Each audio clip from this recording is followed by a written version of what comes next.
Welcome to the Ultimate Music Theory Notes with me, your host, Glory St. Germain. So today we're talking about the 3 tips to planning your music teaching. And it doesn't have to be boring when we're talking about music theory. You know, as a young student, I thought music theory was boring. And as I became a music educator and started teaching music theory, I kind of thought it was boring too, to be honest. So today I want to talk about how did I transition from music theory's boring to I love music theory and it's super fun. And I want to welcome you and ask you to participate in our activities today. I've got 3 notes for you today. The 3 Ultimate Music Theory Notes with Glory today, and I'm going to share them with you. So go ahead and share with me. Are you teaching music theory currently? Do you think it's boring? How are your students feeling about it? So go ahead and share. Are you teaching music theory right now? You can say yes. Where are you from? Just want to give a big shout out and say hello and see if we can't figure out some new notes for you. One of the things that students often find is that it might be overwhelming just to think about the word music theory. And honestly, as music educators, sometimes we think of music theory as overwhelming as well. It's just like one more thing that we have to add on to our lesson. So I'm going to give you some tips today that may encourage you to teach it a little differently. So here's our first one. We've got 3 notes today, and our 3 notes today are E, G, and G. So you might say, well, that spells egg. And you're right. Yes, it does. But we're also going to talk about how these 3 letters, E, G, G, really will help you remember these 3 tips for teaching music theory in a really positive and fun way with your students. Okay, are you ready? All right, give me a little thumbs up. In the chat box, I would love to hear, just type in your name or where you're from. And the question for you is, are you currently teaching music theory? So you can just give me a little, yes, I'm teaching music theory. No, not yet. Just kind of let me know where you're at. Okay, thanks. So now let's talk about our first letter. So we know it's E, G, G. So our first letter for today is E, and that stands for engage. Okay, so what do I mean by engage? Of course, we have to engage our students, otherwise we're not really teaching effectively. But today I want to talk about how to engage students in all 3 modalities. So visual, auditory, and kinesthetic. Hey, Joanne, nice to see you here. Thanks for joining me. So when we engage our students in all 3 learning modalities, I've got 3 things that we can really put into our theory club lessons, all right? So the first one is engage through the VAC. So VAC is visual, auditory, and kinesthetic. When we think about visual, provide your students with a sight reading piece. That's an easy piece because we want them to be successful at it, but just something that they can manage. And all of these resources are provided for you inside the Ultimate Music Theory workbook. So it's not like you need to create something new. In fact, inside the UMT Teachers membership, you're going to find all of these resources that are already done for you. So yay, that makes things easy. So visually, we want to see and we want to make sure that we're doing sight reading within our UMT club class, our Ultimate Music Theory classes. The second one is A, and that's for auditory. So we've got visual, we want to see, we want to do sight reading. Auditory, we want to now hear, we want to listen. Here's where we want to incorporate ear training into our lessons. And that's simple, just playing an interval, asking them what interval it is, and making sure that they are identifying these easily, because all musicians, in order to really develop your musicianship skills, you want to incorporate the VAC, the visual, the auditory, and the kinesthetic. So we want to do visual, we want to do sight reading, auditory, we want to do ear training, and finally K is kinesthetic, and this is where we want to play. So now we want to take our ear training and our sight reading and we want to play, but we want to work on performance. And when we're doing performance, and even if you're working on just a 4-bar measure, or if you're working on an 8-bar measure, just so that students start to practice performing, not just for a recital, not just for the end of the year concert, not just because they're preparing for an exam, but it's something that they're just used to doing every single week. What are you going to perform for me this week? Oh, I'm going to perform these 4 measures. Perfect. Let's listen to all of the theory concepts we've been working on: tempo, articulation, dynamics, expression. How do you play with your body to really communicate the message? So that is our second letter. That is the G. That's the E, sorry, engage. All right. So now, if you're engaging your students, go ahead and share with me in the chat box, what are some ideas that you use in order to engage your students inside their music theory lesson? Are you doing something different? I can't wait to see what you've got up your sleeve. So VAC, visual, auditory, and kinesthetic. Those are just 3 ways that you can engage your students in learning music theory. So our next music theory note for today is G. Now this is a big one. And the G stands for, drum roll please. Aha, Joanne's got the right answer. There's Miss Joanne's answer. And Joanne says games. All right, let's see if Joanne's got the right answer. Are you ready for the big reveal? Okay. Thanks, Joanne. In fact, the G stands for games. Yay, we have a winner. So when we're talking about games, and you might be wondering what the next G is for, because we've already talked about the first G. So when we're talking about games, game activities, we really help our students learn through play. But you might say, well, that's all great to say, Glory, but I teach, I'm teaching the little baby beginners. I'm teaching at the Prep 1, Prep 2 level, basic, intermediate, advanced. I've got adult students. I've got all these kids. It's a lot of work finding games or even making your own games, online games, or printing or PDFing or whatever you have to do. So I've got some great news for you. Inside the UMT, so you go to teachumt.com membership, we have created all of these resources for you. And in fact, Joanne Barker has created not only 1, 2, or 3, or 4, or 5, or 6, but all 7 levels of music theory games. So you will be getting new games every single month. Wow, that's easy. All you have to do is open up the game folder and tickety-boo, there you go. What level are you teaching? Here's a game for that level. Did you know that students learn through play? Seriously, because we're engaging in the thought process, in decision making, in memory. It's powerful.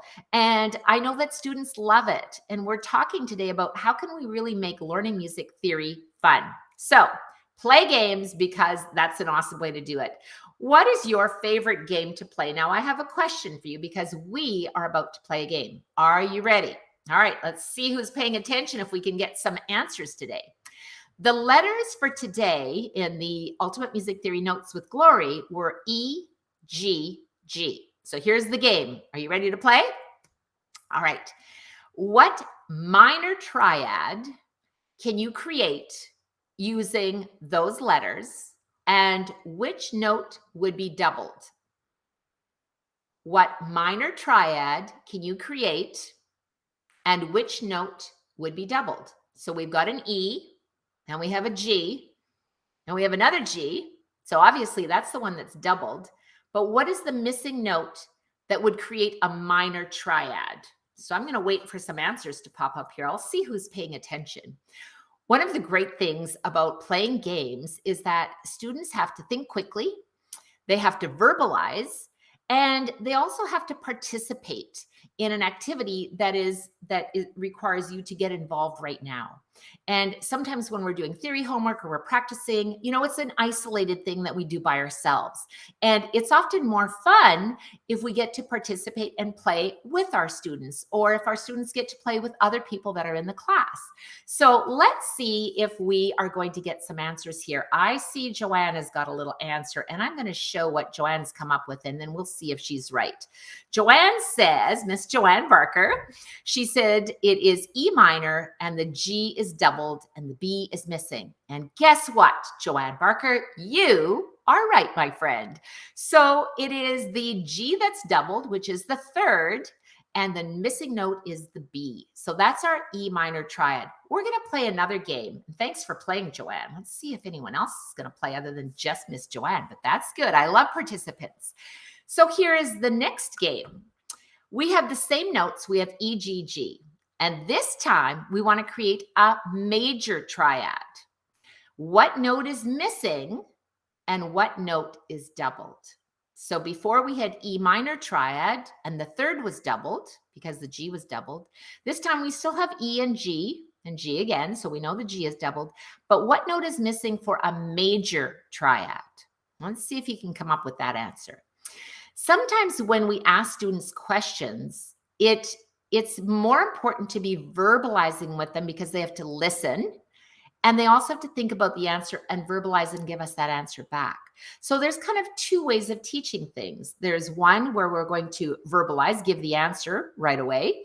Another one is that we're going to write the answer down. And the next one is that we actually are going to play the answer. So you may ask this question of your students, and rather than just have them answer verbally, you might say, go to the piano. My piano's over there. Go to the piano and play the answer. So they may play the E and the G, and then they have to think, am I going to go a third above or am I going to go a third below? So what do you need to create a major triad when your two notes are E and G? So let's see if you can come up with the missing note. I'm looking for some good answers here. I think it is just so much fun to engage our students in learning music theory differently. And here's the truth. Some teachers say, oh, I don't really teach music theory. I just focus on teaching the instrument. But the truth is that we all teach music theory because, in fact, you can't learn music theory whether you're doing it formally with a book or whether you're doing it just playing by ear. However you learn music on any instrument, you have to learn music theory. You have to know about direction. You have to know about tonality. You've got to learn about rhythm. And when you just delve deep into learning music theory, it just helps you elevate your skill set as a musician. And that's really important. All right, let's see if we got the right answer here. I think we'll check it out. This game will be so much fun to play. Joanne says, C will make it a major triad. Ah, bravo. And the note that is repeated this time is the dominant note, right? We had E, but C, E, and G. The G is repeated. So our dominant note was repeated this time. And this is a great little game to play with your students because it really makes them think, right? We got to think about this. And Joanne went on to say, you know what? This game will be such fun to play in my classes. And absolutely. And you can make it even more complicated. You know, what if your question was, I'm going to give you E and C and B. What dominant seventh chord or what seventh chord will you come up with?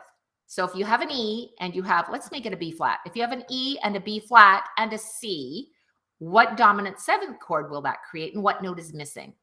So if you're thinking fast, the answer is it would be a C7 chord, C dominant seventh chord, right? Because it's the dominant of F, and the missing note would be G. So sometimes just thinking without writing things down, it's just another way to engage. Remember, we want to do visual, auditory, and kinesthetic, want to engage in all three learning modalities. So great job. Thanks for playing along today, Joanne.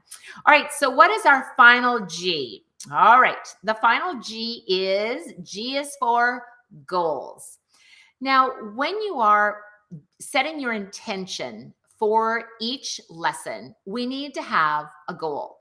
And it's really important that we know what is the outcome that you want for that lesson. It's not just, oh, I'm teaching this week, but it's I'm teaching this week, I'm teaching this day, I'm teaching this student, I'm teaching at this time in this lesson, and what is the outcome that you want to have happen during that lesson?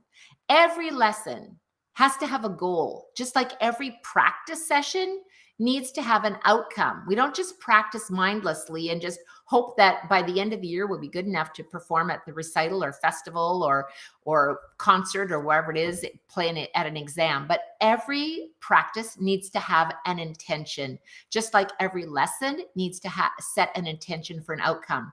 And sometimes when you're planning and you're doing your goal setting, you might think, well, this is a lot of work. I have to do lesson planning for this and I have to do this for that. And it's just overwhelming. And I get that. And so for that reason, I'm going to make your life a whole lot easier right now because we've created all the lesson plans inside the Ultimate Music Theory Teachers Membership.